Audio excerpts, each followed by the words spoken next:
ಮದ್ವೆ ಆದ್ಮೇಲೆ ನನ್ನಿಂದನೇ ಸಾಯ್ತಾ ಇದೀಯಾ. ಖುಷಿ ಪಡು, ನಾನ್ ಸಿಕ್ಕಿದ್ದೀನಿ ನಿನ್ಗೆ, ಇಲ್ಲ ಅಂದ್ರೆ ಒಂಟಿಯಾಗಿ ಸಾಯ್ತಾ ಇದ್ದೆ ನೀನು. ಏ ಸೊಸೆ, ನಮ್ ಹುಡ್ಗನ ಹತ್ರ ಜಾಸ್ತಿ ಮಾತಾಡ್ಬೇಡ. ನನ್ ಮಗನ್ ಮದ್ವೆ ಆಗಕ್ಕೆ ಹುಡುಗಿರ್ ಲೈನಾಗ್ ನಿಂತಿದ್ರು.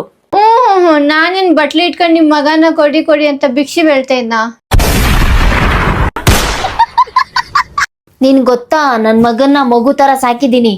ಓಹೋ, ನನ್ನ ಮೀಶೋ ಇಂದ ಆರ್ಡರ್ ಮಾಡಿ ಸಾಕಿದ್ರ? ನಾನು ಮಗು ಇದ್ದಾಗ ನನ್ನನ್ನು ಮಗು ತರನೇ ಸಾಕಿದ್ರು.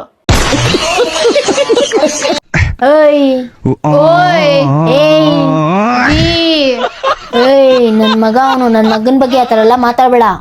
ಓಯ್ ನಿಮ್ ಮಗನೇ ಆದ್ರೆ ಬೋಳಿ ಮಗ. ನೀನೇನೋ ನಿಂತ್ಕೊಂಡ್ ಕೇಳ್ತಾ ಇದ್ಯಾ? ಇವಳು ಬರೋಕ್ಕಿಂತ ಮುಂಚೆ ರಾಜನ್ ತರ ಇದ್ದಲ್ಲೋ. ಮೊದ್ಲು ರಾಜ ತರ ಇದ್ದ, ಇವಾಗ ರಾಣಿ ಬಂದ್ಮೇಲೆ ಕೋಜ ಆಗ್ಬಿಟ್ಟ.